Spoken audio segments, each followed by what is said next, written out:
Jaya Radha Madhava Jaya Kunja Bihari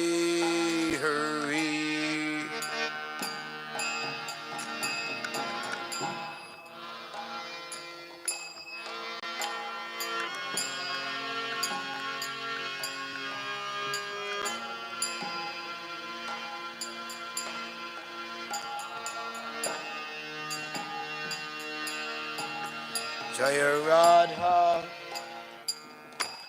Madhava Jaya Kunja Bihari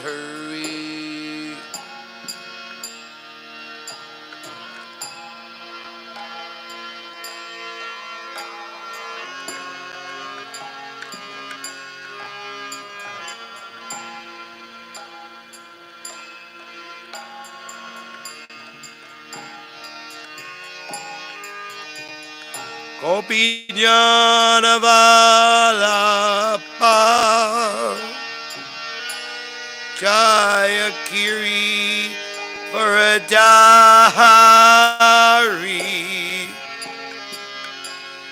Jaya Kiri Varadari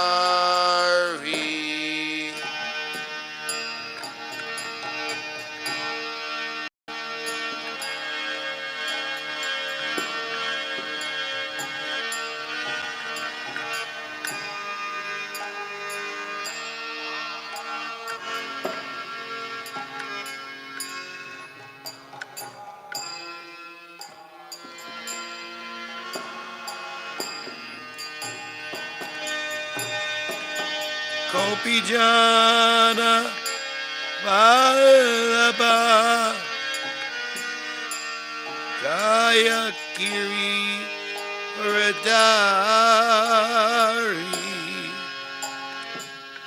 Jaya Kiri Varadari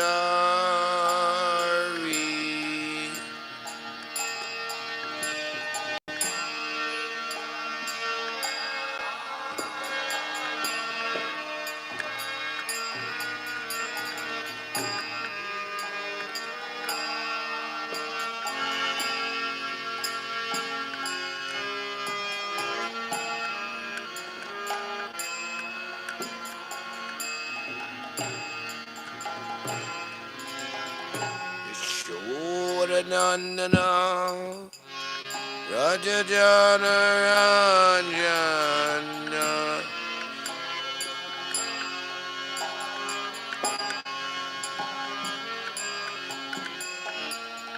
Yashoda Nandana Raja Jana Ranjana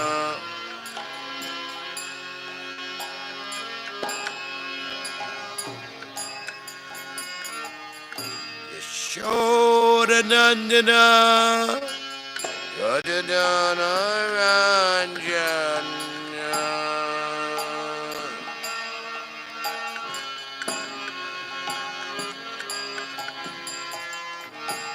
Yamuna Tira Vanachari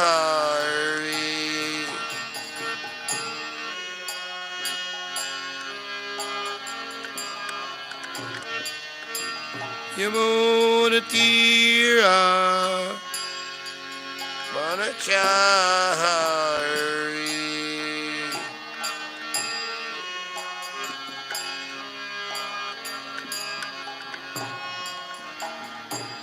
Jaya Radha Madhava Jaya Kunja Bihari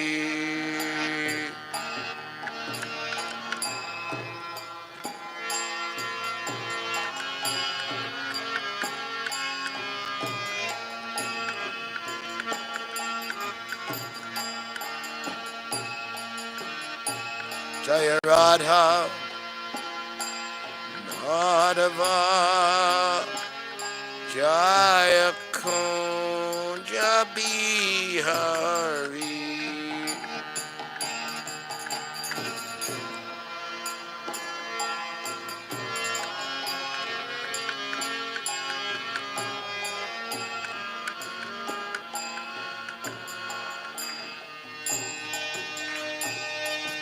Kopijana Valapa Jayakiri Varadari Jayakiri Varadari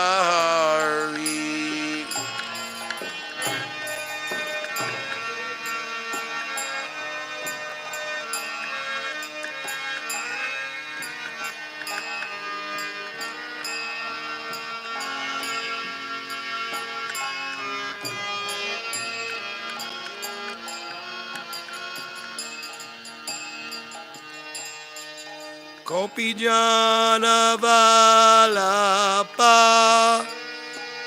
Jayakiri Varadari Jayakiri Varadari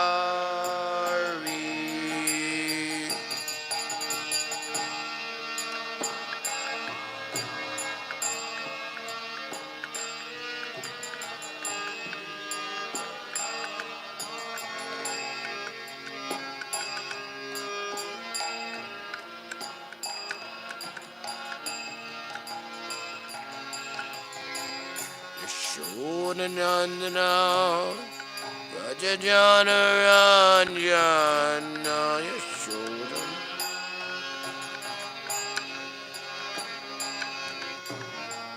Yashodanandana Rajajana Ranjana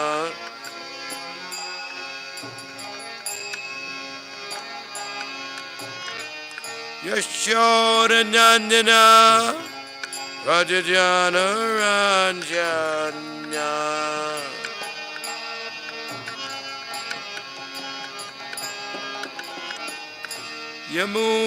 Yamunatira Manachari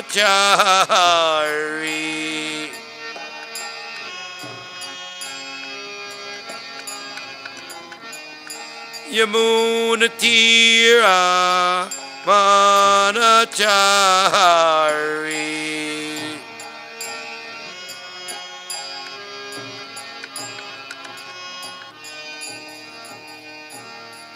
Jaya Radha Madhava Jaya Kunja Bihari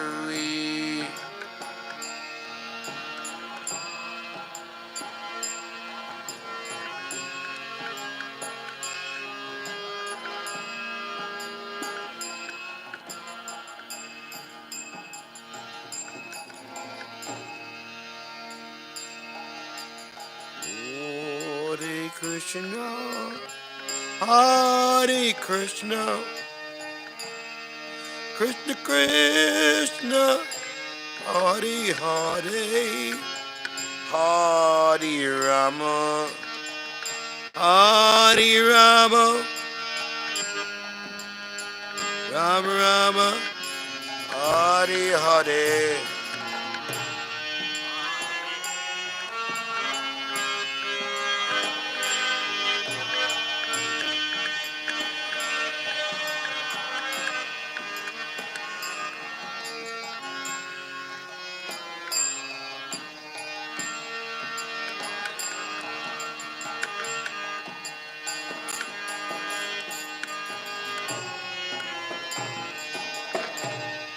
Hare Krishna, Hare Krishna, Krishna Krishna, Hare Hare, Hare Rama, Hare Rama, Rama Rama, Hare Hare.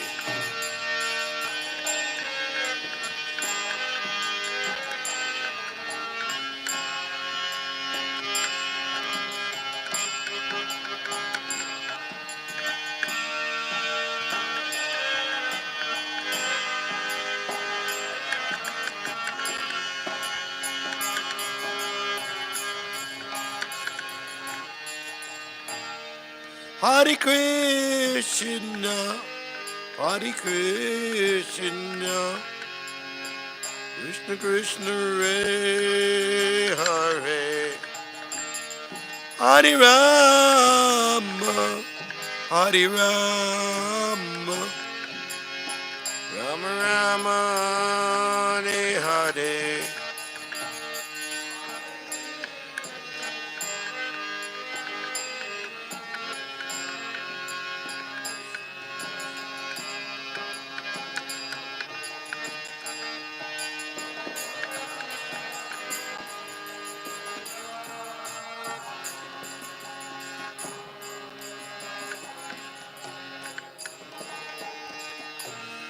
Jaya Radha Madhava Jaya Kunja Bihari.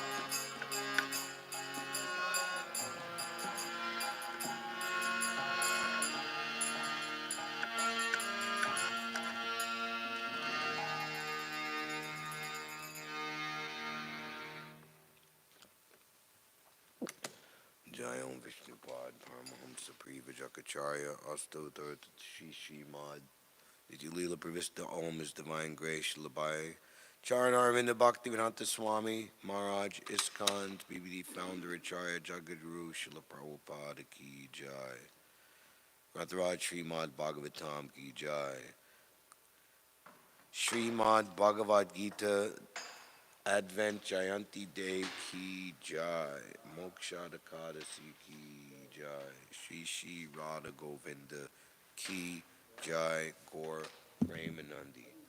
All glories to the assembled devotees. All glories to the assembled devotees. All glories to the assembled devotees. Gaur Premanandi.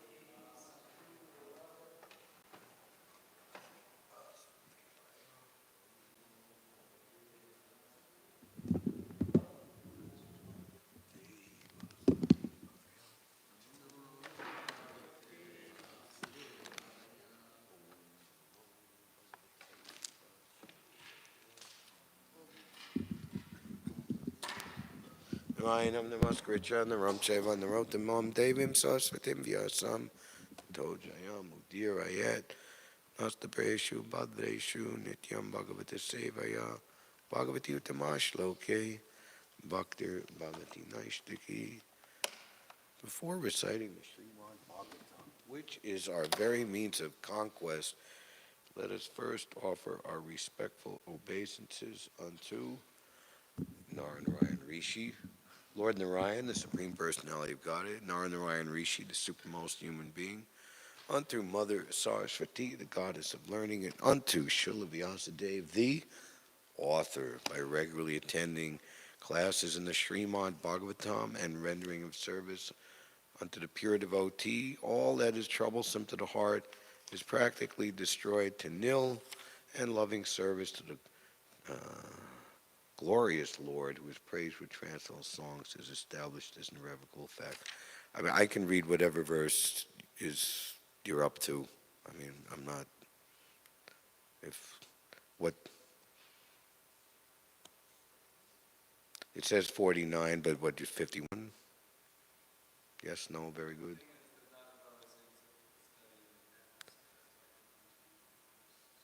I see. 49 is what is assigned to me today. Who did? Oh, because 48 is small. Well, the wonderful thing about unique individuality is that you could hardly expect two people to say the exact same thing. Right? And even if the same person sat down again, and if Maharaj sat here and read the same verse today as opposed to yesterday, I'm sure new, so we're not at a loss. So, verse 49.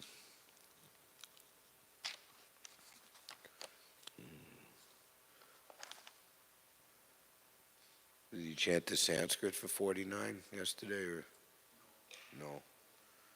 Okay. Yavad Balim Te Ja Harama Kale Yata Vayam Chanam Adama Yatra Yato Bayesham Ta Ime Hi Loka Balim Aranto Manam Adanti Anuda Yavad Balim Te Jahat Rama Kale Yatavayam Chanam Adama Yatra Yatobaye Sham Ta Imehi Loka Alim Haranto Nam Adanti Anuha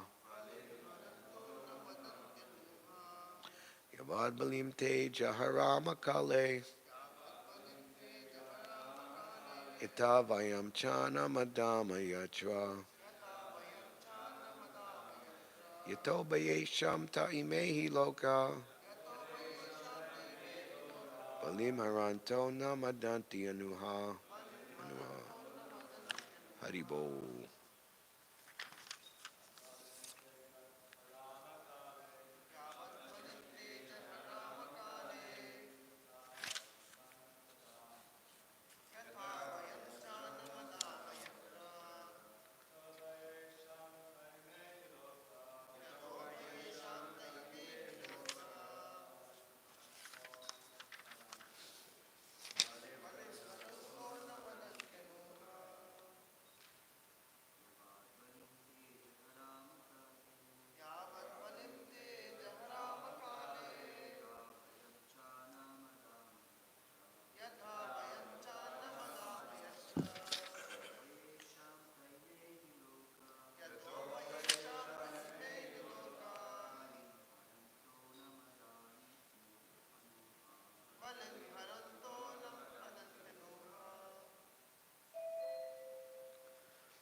Yavat. As it may be. Is this loud enough? Balim, offerings. Te, your. Aja, O unborn one. Harama, shall offer. Kale, at the right time. Yita, as much as. Vayam, we. Cha, also. Anam, food grains. Adama, shall partake. Yatra, whereupon. Yata, as much as. Ubaye sham, both for you and for us. Te, all. Ime, these. He, certainly. Loka, living entities. Balim, offerings. Aranta, while offering. Anam, grains. Adanti, eat. Anuha, without disturbance. Translation. Again, these are the demigods offering, as it was described, fascinating prayers to the Lord to be able to perform their duties in universal management. O unborn one, please enlighten us regarding the ways and means by which we can offer you all enjoyable grains and commodities, so that both we and all other living entities in this material world can maintain ourselves without disturbance and can easily accumulate the necessities of life both for you and for ourselves. Everyone, let us please repeat together, O unborn one, please enlighten us regarding the ways and means by which we can offer you all enjoyable grains and commodities, so that both we and all other living entities in this world can maintain ourselves without disturbance and can easily accumulate the necessities of life, both for you and ourselves. Purport by His Divine Grace, ISKCON Founder Acharya Srila Prabhupada. Srila Prabhupada Ki Jai. Developed consciousness begins from the human form of life and further increases in the forms of the demigods living in higher planets. The earth is situated almost in the middle of the universe, and the human form of life is the via media between the life of the demigods and that of the demons. The planetary system above the earth, systems above the earth, are especially meant for the higher intellectuals called demigods. They are called demigods because although their standard of life is far more advanced in culture, enjoyment, luxury, beauty, education, and duration of life, they are always fully God conscious. Such demigods are always ready to render service to the Supreme Lord because they are perfectly aware of the fact that every living entity is constitutionally an eternal subordinate servitor of the Lord. They also know that it is the Lord only who can maintain all living entities with all the necessities of life. The Vedic hymns, Eko Bahunam Yo Vididhati Kaman, Ta Inam Abhuvan Ayatanam Na Prajanat Janihi Yasman Pratishta Anam Adame, etc. Confirm this truth.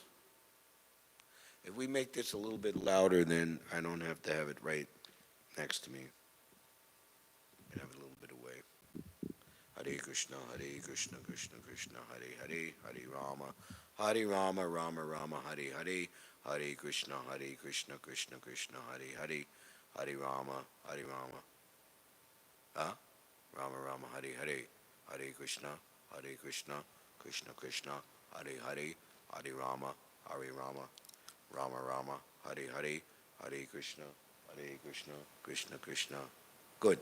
Hare Hare, Hare Rama, Rama Rama, Hare Hare.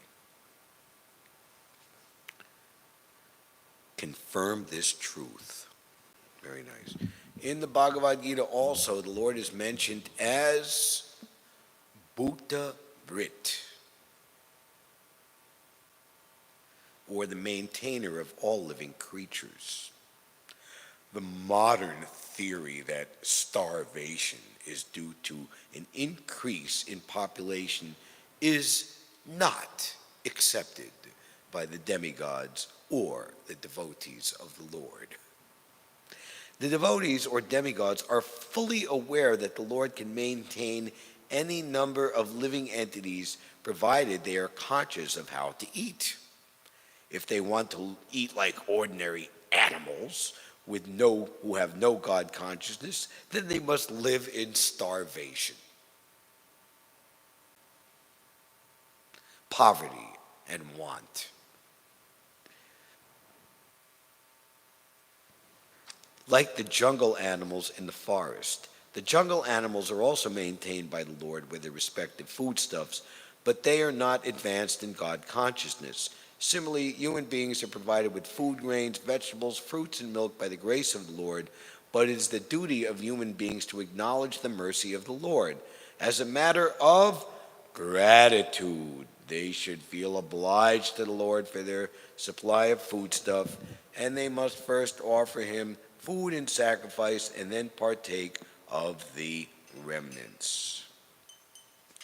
In Bhagavad-Gita, chapter 3, verse 13, it is confirmed that one who takes foodstuff after a performance of sacrifice eats real food for proper maintenance of the body and soul. But one who cooks for himself and does not perform any sacrifice eats only lumps of sin in the shape of foodstuffs. Such sinful eating can never make one happy or free from scarcity. Famine is not due to an increase in population, as less intelligent economists think. When human society is grateful to the Lord for all his gifts for the maintenance of the living entities, then there is certainly no scarcity or want in society. But when men are unaware of the intrinsic value of such gifts from the Lord, surely they are in want. A person who has no God consciousness may live in opulence for the time being, due to his past virtuous acts. But if one forgets his relationship with the Lord, certainly he must await the stage of starvation. By the law of the powerful material nature, one cannot escape the vigilance of the powerful material nature unless he leads a God-conscious or devotional life. Omagyanadimrandasya Jananjala Shalakaya Chakshurmintamnina Tasmai Shri Rave Namaha Shri Chaitanya Manobishtam Stapidam Yena Bhutale Svayam Rupanamayam Dedati Svapanantigam Vandeham Shri Guru Shri Utabharakamalam Shri Guru Vaishnavam Scha Shri Rupam Saguritam Sagara Raganatam Vidandam Sajivam Sadvaitam Savadutam Parijana Sahitam Shri Krishna Chaitanya Devam Shri Radha Krishna Padan Sagana Lalita Shri Vishakavitam Scha Hey Krishna Karuna Sindhu Dina Bando Jagatpate Gopisha Gopika Kanta Radha Kanta Namostute Napta Ganchana Gorangi Radhe Vrindavaneshwari Vrishabhanu Sute Devi Pranamami Hari Priye Vanchakalpadrubias Cha Kripasindubi Evacha Patitaram Pavanebhyo Vaishnavebhyo Namo Namaha Jaya Shri Krishna Chaitanya Prabhu Nityananda Shri Advaita Gadadhar Shri Vasadi Gaura Bhaktivinoda Hare Krishna Krishna Krishna Hare Hare Hare Rama Rama Rama Hare Hare. Could I ask you something confidentially, Chaitanya?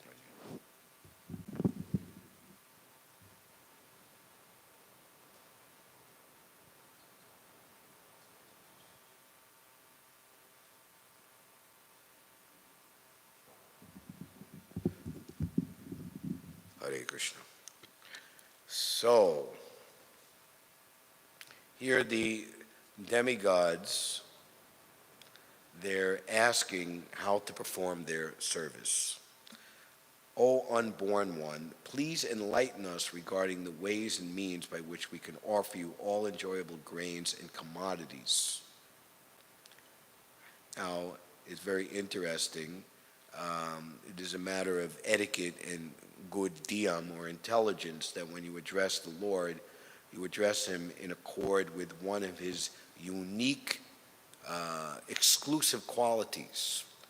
And calling the Lord Aja, the unborn one, is very significant. Prabhupada used this very easy and irrefutable example and logic to prove even to a very coarse and dull person, even an atheist, an avowed atheist, that there must be God. Do you have a father? Yes. Did your father have a father? Yes. Did your father's father have a father? Yeah. Did your father's father?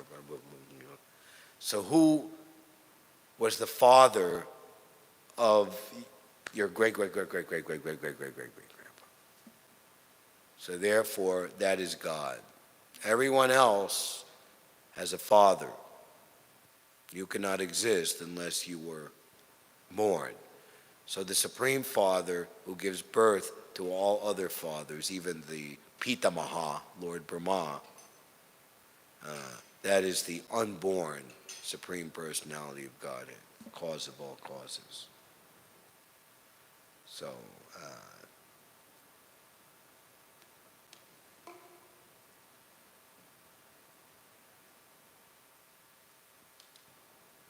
so in the material world, everyone has to work. What is that in the Bhagavad-Gita? Work must be done. No one can refrain from doing anything, even for a moment. So many different things. Knowing at the end of the divine and demoniac, one should understand what is regulated and irregulated activities so that one can gradually be elevated. So they're asking, so how can we maintain ourselves, and this is very significant, without disturbance? Kali Yuga is called the age of quarrel and hypocrisy, and to the degree that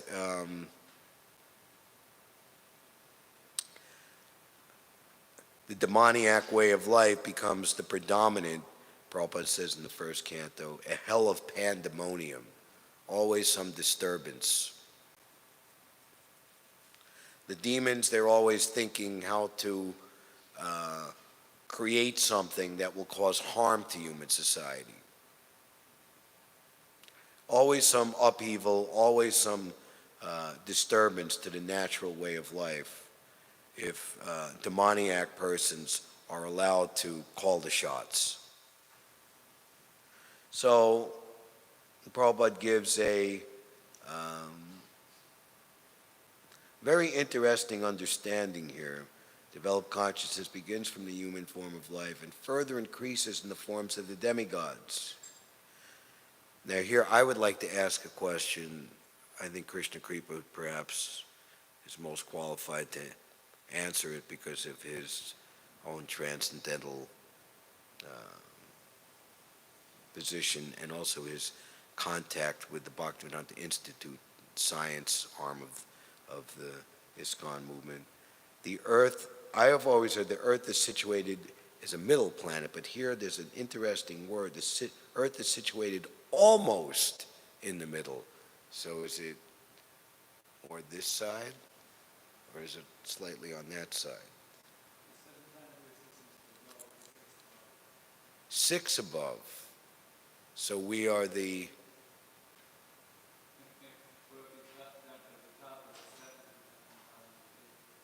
Okay. Anyway, so an interesting point of fine knowledge to understand. But the main point is that the earth is in the middle, and it is a junction. You can go up or you can go down. And you could also remain here if you like. But the earth is taken as a perhaps best place to perform Krishna conscious, because the suffering is not so great, nor is the enjoyment very great. Bhogaishvarya Pashaktanam, in the minds of those who are too attached to material sense enjoyment and bewildered by such things, the resolute, or the ability to become resolute in one's determination to do what is necessary to complete the course of Krishna consciousness and go back to Godhead in one lifetime, does not, or is very difficult to take place. The earth is situated almost in the middle, and the human form of life is the via media between the life of the demigods and that of the demons. The planetary systems above the earth are especially meant for higher intellectuals called demigods. They're called demigods because although their standard of life is far more advanced in culture, enjoyment, luxury, beauty, education, and duration of life, they're always fully God conscious. So we see on this planet, which we have experienced, that people who have the ability to have more of a higher standard of culture, enjoyment, luxury, beauty, they'll create a place like the Upper East Side, UES, or the UWS, with grand architectural buildings like the El Dorado and San Remo. These double towers, residential towers with like these kind of castle-like spears on top, built in 1930. And there's an iconic image around Central Park, and all very famous artists and musicians and rock stars and movie actors and actresses over the years have lived there.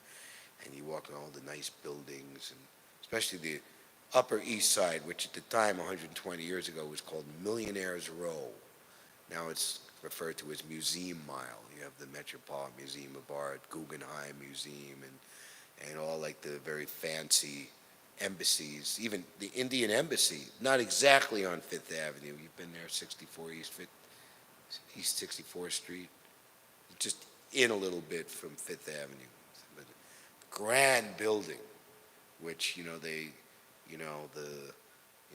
raided all of the the rock, the quarries and granite places, took all the finest marble and stone and built these gigantic things, like very high class, very expensive.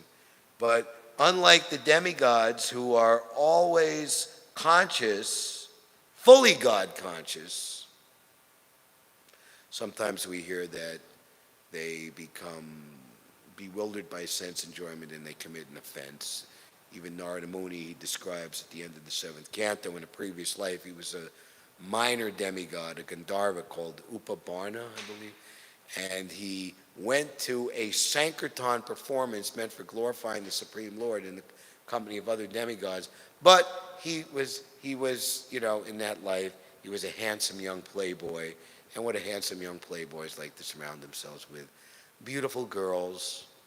So he was singing cinema songs, but ordinary, mundane songs, at this Sankirtan performance meant exclusively for the glorification of the Lord. We could take that to mean that we don't go to a devotee festival, a kirtan mela, or a function like that for the sake of seeking out, enjoying the company of the opposite sex. The demigods, seeing this mentality in Upabarna, cursed him. Because if you committed an offense, you should immediately become a Sudra, one devoid of all beauty.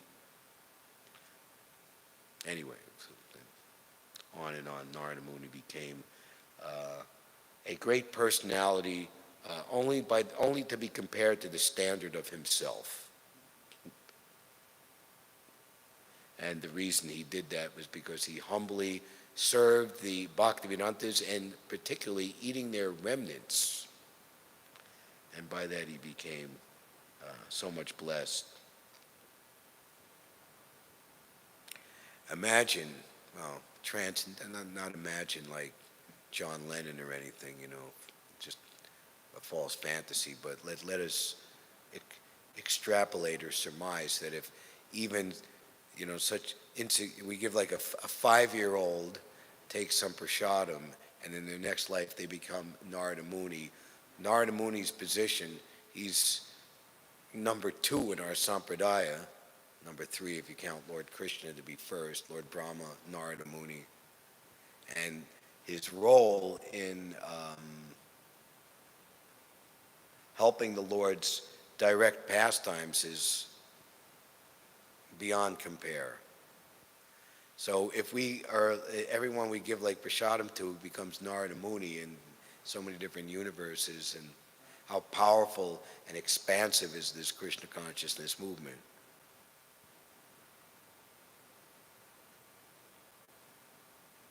Such demigods are always ready to render service to the Supreme Lord because they are perfectly aware of the fact that every living entity is constitutionally an eternal servitor, subordinate servitor of the Lord. So all of these fancy people owning and strutting themselves around in the Upper East Side or Upper West Side or other cities, whatever. Every city has these places. They are not fully conscious of the Lord and everyone else as the subordinate servitor. Quite to the contrary, to the opposite, they start to become very puffed up and proud of their so-called temporary position. At the end of the purport, Prabhupada describes, and sometimes the question is given, how comes people are living in such position, as Queen Kunti said, with bodily beauty and great aristocracy, and they're so atheistic, and they're involved in so many bad things to harm people or malign people or control people just for their own self.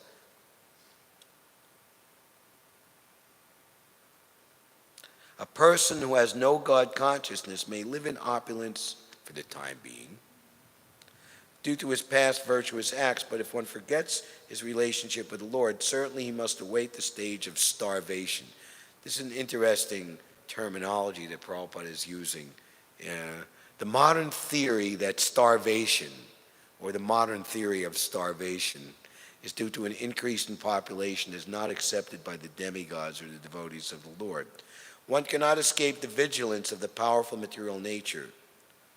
So,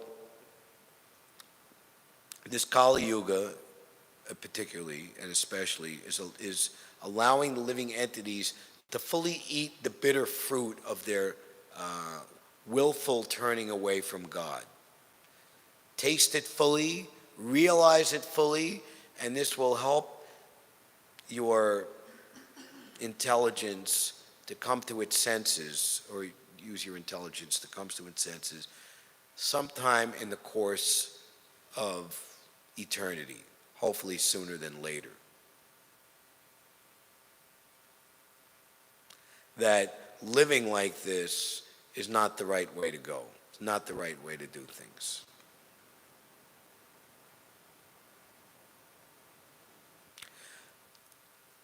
The devotees or demigods are fully aware that the Lord can maintain any number of living entities. Bhuta Brit. Bhuta, everyone on this planet. Brit. Bhubrit.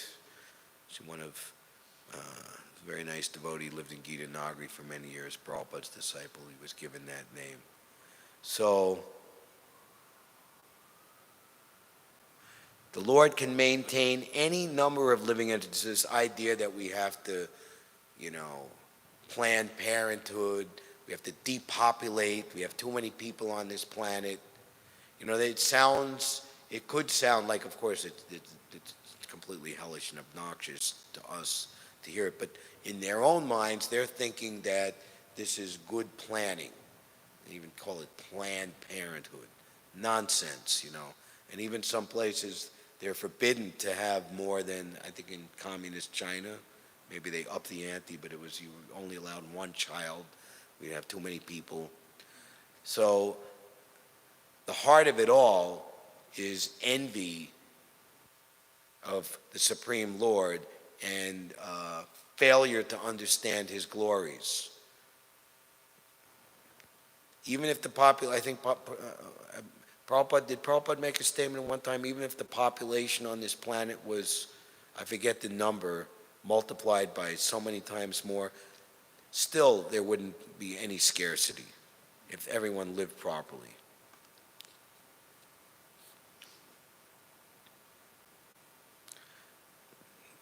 And if they don't, they must live in starvation, poverty, and want. And even worse, the demons who, just like pose themselves as kings and so much disturbed Mother Bhumi that with Mother Bhumi and the demigods, they prayed for the Lord to descend. And Krishna came 5,000 some hundred or so years ago because of that disturbance. Wherever and whenever and wherever there is a disturbance or a dharmasya glani, decline in actual dharma, and a predominant rise of irreligion, the Lord descends. He incarnates, either himself or sends a proper personality, empowered Shakti Avesh avatar to correct the situation.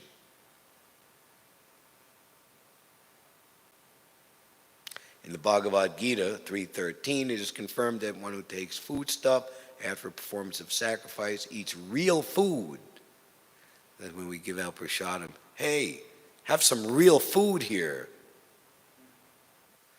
it is real food, for proper maintenance of the body and soul. But one who cooks for himself and does not perform any sacrifice eats only lumps of sin in the shape of foodstuff.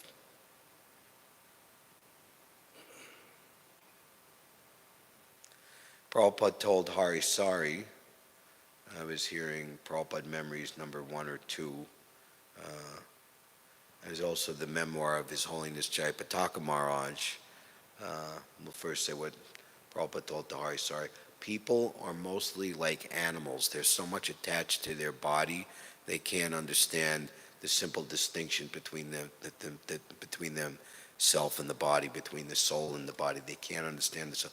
So therefore, most important Krishna consciousness for the majority of people is to take prasadam, because it's non-different than all other types of devotional service, understanding and reason, understanding the Shastra.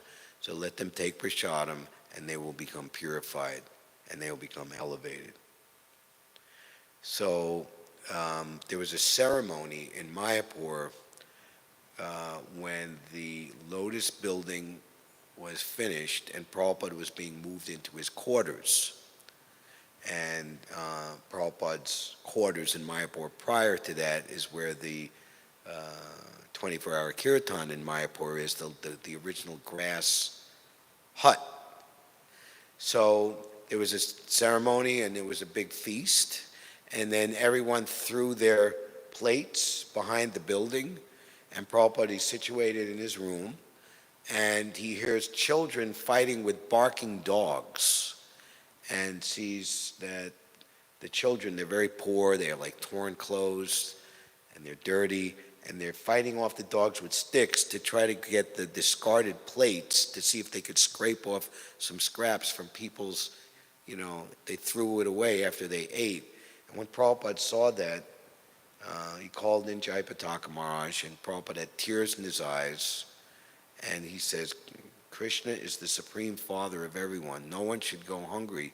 And said, we must arrange that nobody within a 10-mile radius of the temple goes hungry. And that started the ISKCON Food Relief, later called Food for Life. When human society is grateful to the Lord for all his gifts for the maintenance of the living entities, then there is certainly no scarcity or want in society.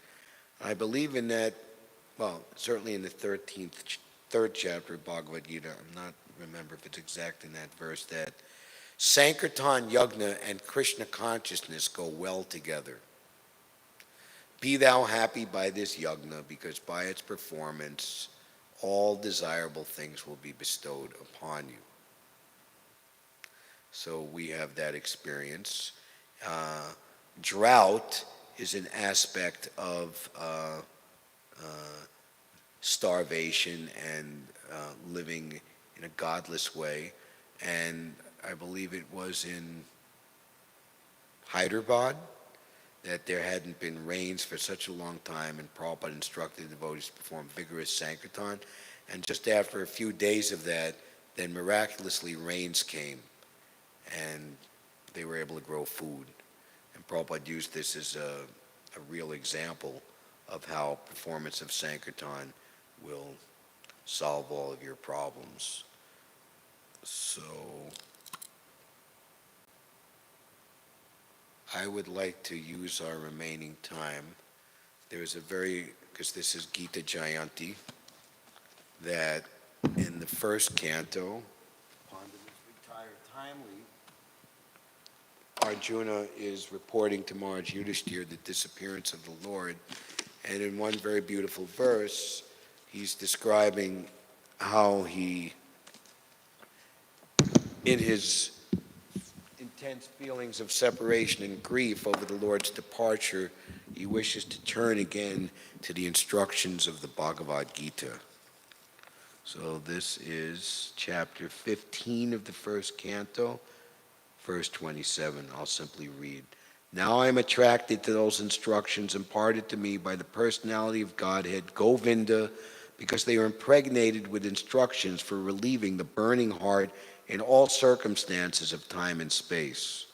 So we're here in Sri Sri Radha Govinda Mandir, and Arjuna is addressing the speaker of Bhagavad-Gita, Krishna, as Govinda. Govinda is the instructor of Bhagavad-Gita, and Govinda, Abhideya Tattvagyan, Istadev, Shishi Radha Govinda, they are the instructor to the devotees how to perform devotional service. Herein, Arjuna refers to the instructions of the Bhagavad-Gita, which was imparted to him by the Lord on the battlefield of Kurukshetra.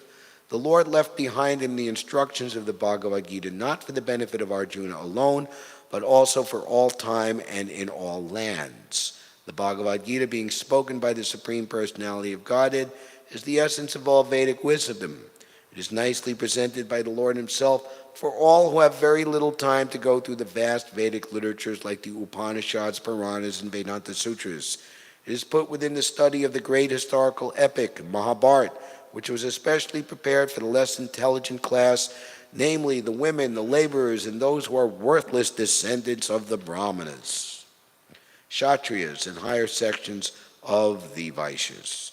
The problem which arose in the heart of Arjuna on the battlefield of Kurukshetra was solved by the teachings of the Bhagavad-Gita. Again, after the departure of the Lord from the vision of earthly people, when Arjuna was face to face with being vanquished in his acquired power and prominence, he wanted again to remember the great teachings of the Bhagavad-Gita, just to teach all concerned that the Bhagavad-Gita can be consulted in all critical times, not only for solace from all kinds of mental agonies, but also for the way out of great entanglements which may embarrass one in some critical hour. The merciful Lord left behind him the great teachings of the Bhagavad-Gita so that one can take the instructions of the Lord even when he is not visible to material eyesight. Material senses cannot have any estimation of the Supreme Lord, but by his inconceivable power the Lord can incarnate himself to the sense perception of the conditioned souls in a suitable manner through the agency of matter, which is also another form of the Lord's manifested energy. Thus, the Bhagavad-Gita, or any authentic scriptural sound representation of the Lord, is also the incarnation of the Lord. There is no difference between the sound representation of the Lord and the Lord himself. One can derive the same benefit from the Bhagavad-Gita as Arjuna did in the personal presence of the Lord. The faithful human being who is desirous of being liberated from the clutches of material existence can very easily take advantage of the Bhagavad-Gita, and with this in view, the Lord instructed Arjuna as if Arjuna were in need of it. In the Bhagavad-Gita, 5 important factors of knowledge have been delineated pertaining to 1, the Supreme Lord, 2, the living entity, 3, nature, 4, time and space, and 5, the process of activity. Out of these, the Supreme Lord and the living being are qualitatively one. The difference between the two has been analyzed as the difference between the whole and the part and parcel. Nature is inert matter displaying the interaction of 3 different modes, and eternal time and unlimited space are considered to be beyond the existence of the material nature. Activities of the living being are different varieties of aptitudes which can entrap or liberate the living being within and without the material nature. All these subject matters are concisely discussed in the Bhagavad-Gita, and later the subject matters are elaborated in the Śrīmad-Bhāgavatam for further enlightenment. Out of the 5 subjects, the Supreme Lord, the living entity, nature and time and space are eternal, but the living entity, nature and time are under the direction of the Supreme Lord, who is absolute and completely independent of any other control. The Supreme Lord is the supreme controller. The material activity of the living being is beginningless, but it can be rectified by transferal into the spiritual quality. Thus it conceits its material qualitative reactions. Both the Lord and the living entity are cognizant, and both have the sense of identification of being conscious as a living force. But the living being under the condition of material nature called Mahatattva misidentifies himself as being different from the Lord. The whole scheme of Vedic wisdom is targeted to the aim of eradicating such a misconception and thus liberating the living being from the illusion of material identification. When such an illusion is eradicated by knowledge and renunciation, the living beings are responsible actors. Hey, we're giving these books out to all the responsible actors today. And enjoyers also. The sense of enjoyment in the Lord is real, but such a sense in the living being is a sort of wishful desire only. This difference in consciousness is the distinction of the two identities, namely the Lord and the living being. Otherwise, there is no difference between the Lord and the living being. The living being is therefore eternally one and different simultaneously. The whole instruction of the Bhagavad-Gita stands on this principle.